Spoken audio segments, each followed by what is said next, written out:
ॐ राजन्तम् अध्वराणाम् गोपामृतस्य दीदिवम् वर्धमानं स्वेदमे रहे अहिंसक ज्योतिमय हितरक्षक शुभ कांति वर्धमान को स्वयं में मेल करें हो शांति।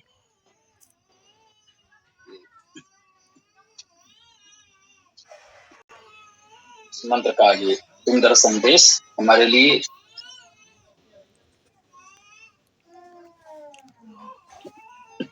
राजंतम अध्वराणाम, राजंतम अर्थात प्रकाशमान, राजदीप्तो धातु है अर्थात राज धातु का अर्थ है प्रकाशित, शोभित होना। तो राजंतम का अर्थ हुआ प्रकाशमान को।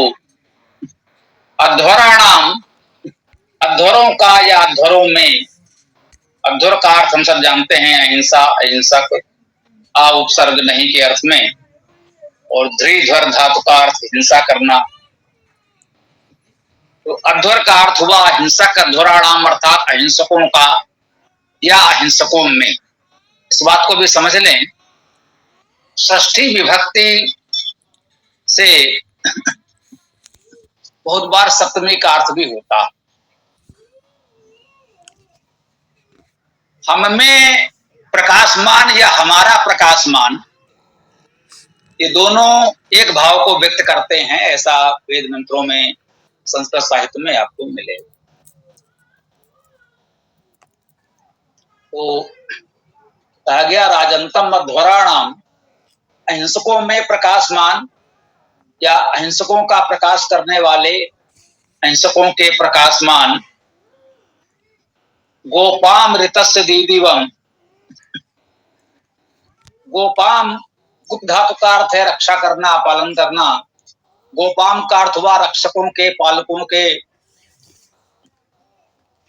ऋतस्य, ऋत का,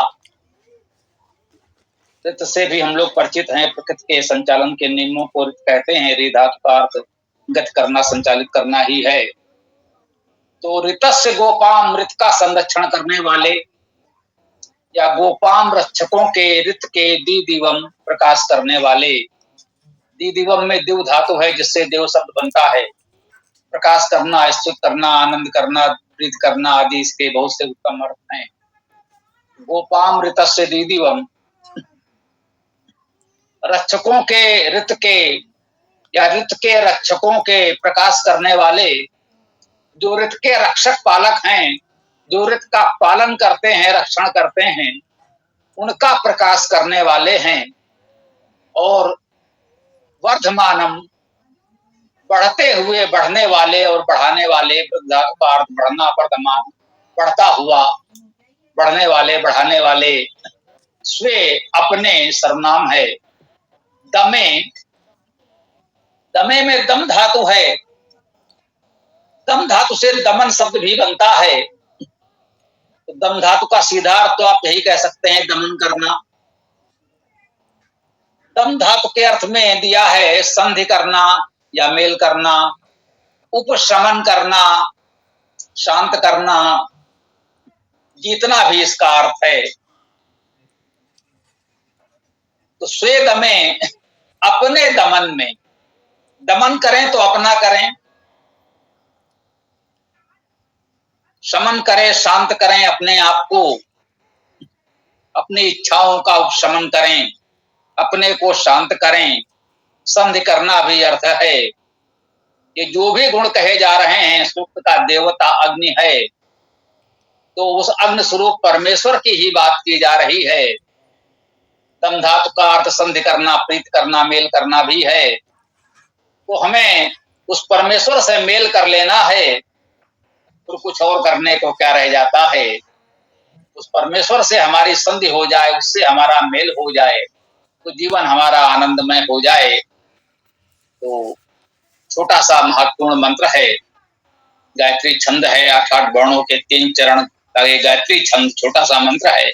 राजंतम अध्वराणाम अर्थात अहिंसकों में प्रकाशमान, अहिंसकों को प्रकाशित करने वाले।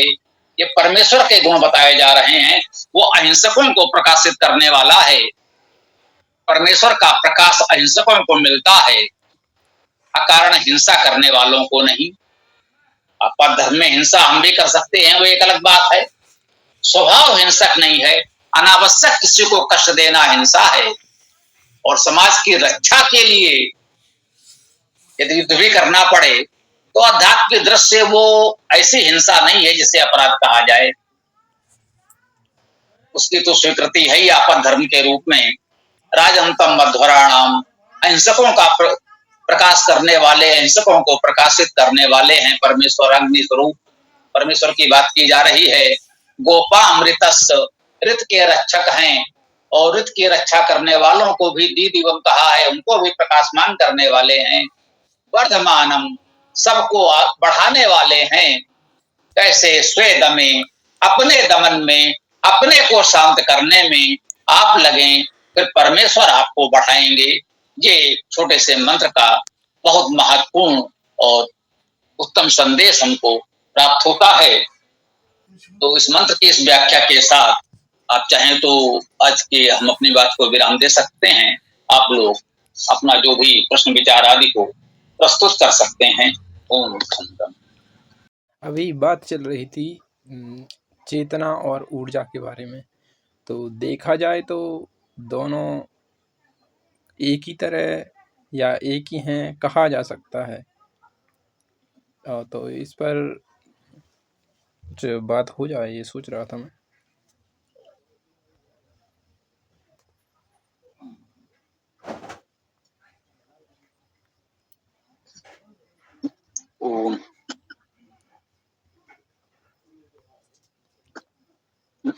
कि निश्चित रूप से ये महत्वपूर्ण बात है, इसे हमको समझना चाहिए। इसको यदि हम आधुनिक जानकारी के अनुसार आधुनिक भौतिकी की शब्दावली में समझने का प्रयास करें तो ये नाना रूपमयी जगत जो है विविध प्रकार की वस्तुओं से भरा हुआ है।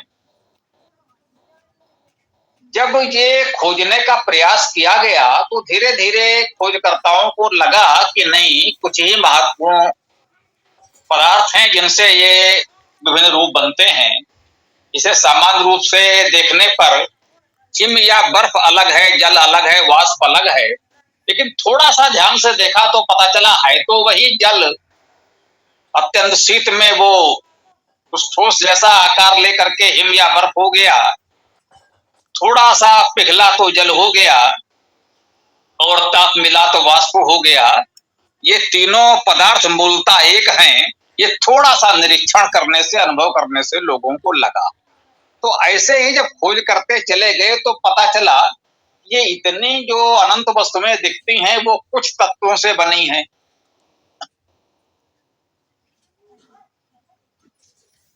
है ना? अब कुछ तत्व कौन है, कितने हैं, इस पर प्राचीन काल से लोगों ने विचार करना प्रारंभ किया। ये अनंत प्रकार की वस्तुएं जो दिखती हैं उनके मूल में कुछ वस्तुएं सीमित हैं जिनके परस्पर संयोग वियोग से मिलने से भी अनेक प्रकार के वस्तुएं बन रही हैं। ये प्राचीन ऋषियों ने भी अनुभव कर लिया था कि ये सब अलग अलग नहीं है। जितना अलग हमको दिखता है उतना अलग नहीं, मूलतः कुछ पदार्थ हैं जिसका कि भी संकेत किया गया। वैशेषिक दर्शन में कहा गया है, महर्षि कणाद का वैशेषिक दर्शन है, वो परमाणु सिद्धांत का जनक भी कहा जाता है। उसमें परमाणु की बात आई है। उसमें उन्होंने कहा पृथिव्यापस्तेजो कालो दिगात्मा मणि द्रव्याण, 9 प्रकार के उन्होंने द्रव्य बताए। उनका इसमें मूल द्रव्य 9 है। पृथ्वी अर्थात ठोस पदार्थ, अपः अर्थात फैलने वाले द्रव पदार्थ जिसे हम कह सकते हैं अपः, जो विस्तार ले लेते हैं, फैल जाते हैं, प्रवाहमान हो जाते हैं। तो पृथ्वी अर्थात ठोस, अपः अर्थात द्रव पदार्थ, तेजो का अर्थ अग्नि या ऊर्जा से लिया है उन्होंने। यद्यपि द्रव के पश्चात सीधे तेज की बात, ये क्रम थोड़ा सा अटपटा अवश्य है। पृथ्वी, अपा, ठोस, द्रव के पश्चात तेज उन्होंने कह दिया। फिर कहा वायु। अब हम लोग आज कह सकते हैं कि वायु को पहले होना चाहिए, तेज को उसके पश्चात होना चाहिए, हम क्रम से चल रहे हैं। तो ठोस, द्रव, फिर वायु होना चाहिए। कोई बात नहीं है, वो लिखने में जैसे भी हो गया। उन्होंने पृथ्वी, अपा, तेज कहा, फिर वायु कहा। पृथ्वी, अपा, तेज, वायु, 4 हो गए। वायु अर्थात इसे समय हम लोग वाष्प वाले गैसीय पदार्थ कहते हैं, जो उड़ जाते हैं, तो उसे उन्होंने वायु कहा। पृथिव्यापस्तेजो वायु आकाशम। तो पृथ्वी, ठोस, अपह, द्रव, तेज, ऊर्जा, वायु, वाष्पीकृत होने वाले गैसीय पदार्थ, और आकाश। आकाश का शाब्दिक अर्थ प्रकाशमान है। प्रकाश का संचरण आकाश में होता है। सूर्य से पृथ्वी तक प्रकाश आता है, बीच में जो भी ये आकाश है, उसी आकाश से होकर तो ये प्रकाश की तरंगें पृथ्वी तक आ रही हैं। तो उसको उन्होंने कहा आकाश। ये भी एक तत्व है। उनको लगा कि ये प्रमुख मुख्य तत्व हैं जो एक दूसरे से नहीं बनते होंगे। अपने समय में उन्होंने इतना शोध कर लिया, यही बड़ी बात है। अब समस्या तब है जब लोग बिल्कुल इसको परम सत्य, अंतिम सत्य मानकर चर्चा करते हैं कि वहां कहा गया है, शास्त्र में कहा गया है, आगे कुछ मत सोचो। ये वैदिक संस्कृत की परंपरा नहीं है। यहाँ शास्त्रों में बातों का निरंतर विकास होता है। वहां कहा गया है, अगला उससे आगे बढ़ेगा, फिर उससे आगे बढ़ेगा, तभी विकास होगा। जब लोगों ने ये आगे सोचना बंद कर दिया तो जड़ हो गए, फिर विकास रुक गया। अन्यथा हम पहले विकसित थे। अब विकसित इसीलिए हो गए कि हमने ये विकास करना बंद कर दिया। उस शास्त्र में कहा गया है, बस उसी को अंधे होकर मान लिया। तो अब से उन्होंने कहा कि पृथ्वी, अपा, तेजो, वायु, आकाशम, 5 हो गए। तो सामान्यतः ये 5 प्रकार के तरफ आपने 5 तत्व सुने होंगे। 5 तत्व तो यही हैं। तो सामान्यतः जो 5 तत्व कहे जाते हैं वो तो ये हो गए, लेकिन वो यहाँ रुके नहीं, आगे बढ़े।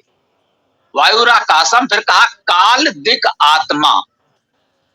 काल समय, फिर दिक अर्थात दिशा।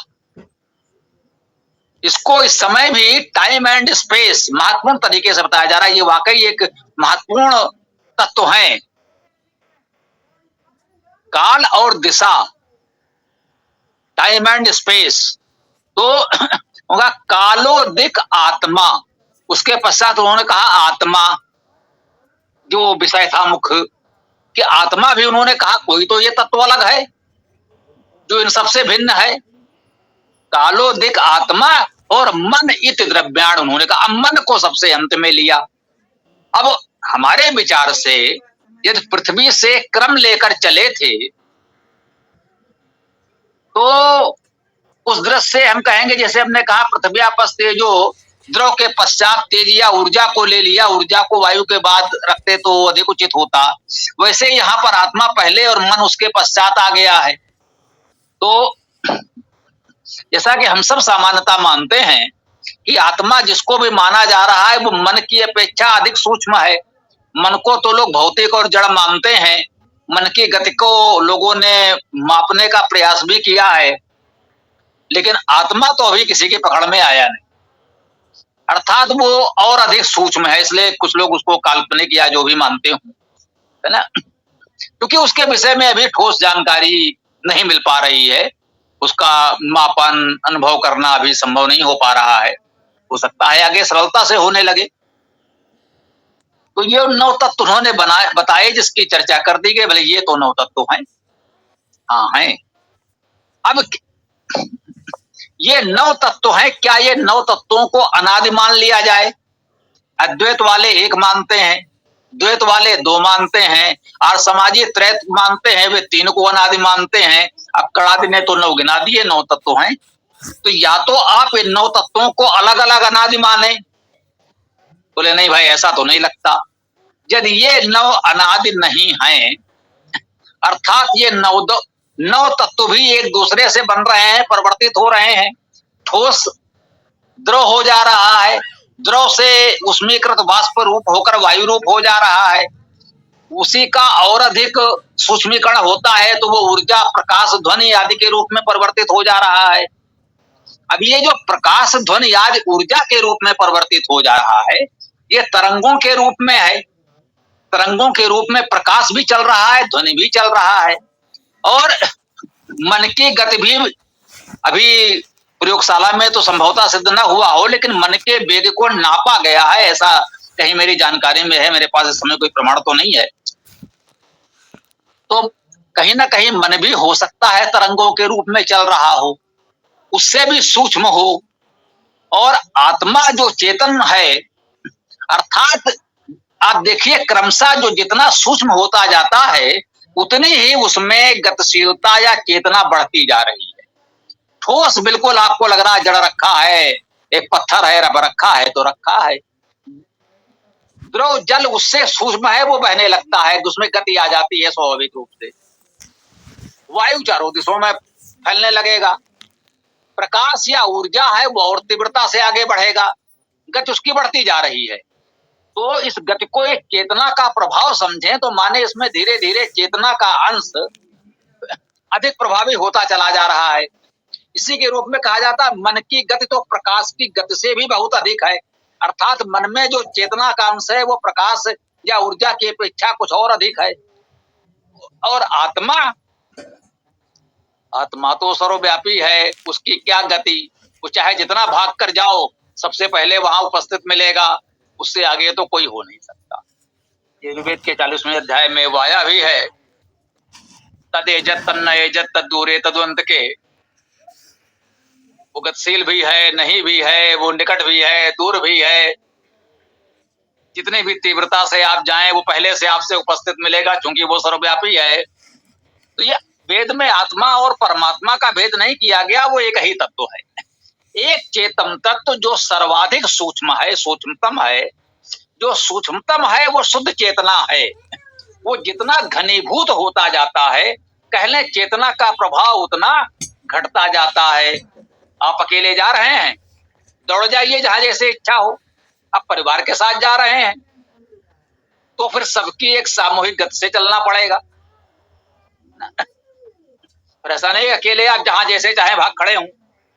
जब एक समूह हो गया, अर्थात अपेक्षाकृत आप बंध गए, ठोस हो गए, तो गति बाधित हुई। और यदि आप एक समूह भीड़ के रूप में जा रहे हैं, शोभा यात्रा में जा रहे हैं, तब और भैया वो आपके साथ सैकड़ों हजारों लोग हैं, तो उसकी निर्धारित गति में ही आपको चलना पड़ेगा। तो जितना ही ये चेतना घनीभूत होती गई, जो कहे चेतना थोड़ी घनीभूत हुई तो मन के रूप में है, और अधिक घनीभूत हुई तो ऊर्जा के रूप में है, प्रकाश के रूप में है। फिर प्रकाश से कुछ और घनीभूत है, ध्वनि भी ऊर्जा है, लेकिन प्रकाश की अपेक्षा अधिक घनीभूत है, उसकी गति उतनी तीव्र नहीं है। और ये भी हम जान रहे हैं, मान रहे हैं कि ऊर्जा का घनीभूत रूप ही द्रव्य है। जब ये ऊर्जा और अधिक घनीभूत हो जाती है तो electron, proton, neutron, Mason, positron आदि के रूप में बनने लगते हैं। ये जब और थोड़ा घनीभूत होते हैं, व्यवस्थित होते हैं, तो परमाणु की संरचना बन जाती है, परमाणु का रूप ले लेते हैं। जब परमाणु आपस में और मिलने लगते हैं तो अणु का रूप ले लेते हैं। अणुओं की आपस की संरचना से पृथ्वी अर्थात ठोस, अपा अर्थात द्रव, वायु अर्थात वाष्पीकृत गैसीय वायु रूप बनने लगता है। तो धीरे धीरे घनत्व बढ़ता जा रहा है, तो चेतना का प्रभाव घटता जा रहा है। ये आप देखिए, तो इसको इस रूप में समझें, जो मूल ऊर्जा है, सूक्ष्मतम ऊर्जा है कह लीजिए, वो चेतन सत्ता है, वो तो परम चेतन है। उसे आप आत्मा कहें, परमात्मा कहें, एक सर्वव्यापी चेतन सत्ता है। वो आत्मा या परमात्मा या जो भी आप उसे नाम देना चाहें दे लें, आपकी इच्छा है। अब वो सर्वव्यापी चेतन सत्ता में एक विक्षोभ होता है, धीरे धीरे वो घनीभूत होती है, तो सृष्टि का सृजन होता है। वेद में आया है ना, पहले वो ऊर्जा रूप में, प्रकाश और ध्वनि के रूप में उत्पन्न होता है, धीरे धीरे वो घनीभूत होते होते अन्य पदार्थ बनते हैं, सूर्य पृथ्वी आदि का जन्म होता है, और फिर प्राणी बनते हैं, फिर प्राणियों में मनुष्य होते हैं, और धीरे धीरे मनुष्यों में ऋषियों आदि का विकास होता है। ये सब आपको वेद में बहुत स्पष्ट मिलेगा। इसके लिए किसी की व्याख्या अर्थ का ऐसा बाधित नहीं है कि आज के अनुसार उन्होंने कोई बड़ा अर्थ कर दिया हो। ये मैं कह रहा हूँ, जो आप लोग देखते भी होंगे कभी कभी अटपटा सा, कि हम लोगों पुराने लोगों के अर्थभाष्य पर शब्द उस तरह निर्भर नहीं करते, हम उसका शब्दशः अर्थ करते हैं, जितना सत्य है उतना ही मानेंगे, जो किसी ने अपनी ओर से जोड़ दिया है उसको हम नहीं मानेंगे। तो ये हमने भी अनुभव किया है कि वेद ये कहता है, जो श्रेष्ठ सूक्त है उसके, अब श्रेष्ठ सूक्त को जान लीजिएगा, हमारी पुस्तक भी है श्रेष्ठ सूक्त की, जो हम कहते हैं जहां विषय मिला वो हमने आपको पुस्तक दे दी, हिरण्यगर्भ सूक्त, नासदेव सूक्त, पुरुष सूक्त आदि आदि, इनमें आपको मिलेगा कि सृष्टि की रचना क्रमशः कैसे हो रही है, कैसे सृष्टि उत्पन्न हो रही है। तो इस प्रकार से ये सब अति सूक्ष्म चेतन सत्ता धीरे धीरे घनीभूत होकर ऊर्जा द्रव्य आदि के रूप में विकसित होती जा रही है, और धीरे धीरे नाना रूप में जगत बनता जा रहा है। इस पदार्थ से ऊर्जा बन जा रही है, ऊर्जा से पदार्थ बन जा रहा है, ये सब आप लोग जान रहे हैं, इस समय सुन रहे हैं ये परमाणु शक्ति के बारे में। वो क्या है? परमाणु के विखंडन से ऊर्जा उत्पन्न हो रही है, वो परमाणु ऊर्जा है। दो परमाणुओं के संलयन से या आपस में जुड़कर एक हो जाने से ऊर्जा उत्पन्न हो रही है, वो भी परमाणु ऊर्जा है।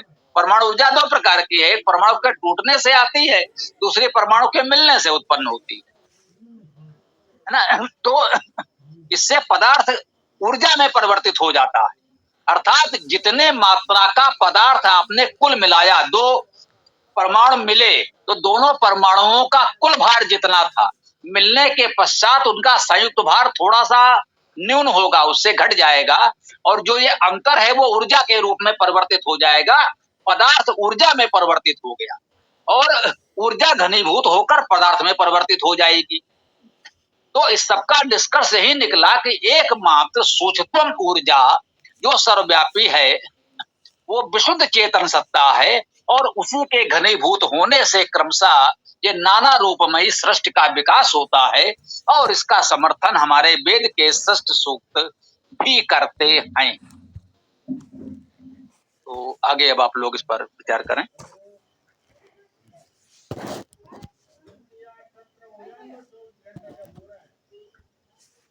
जी स्वामी जी, अन्य किसी साथी का कोई प्रश्न हो तो रखे।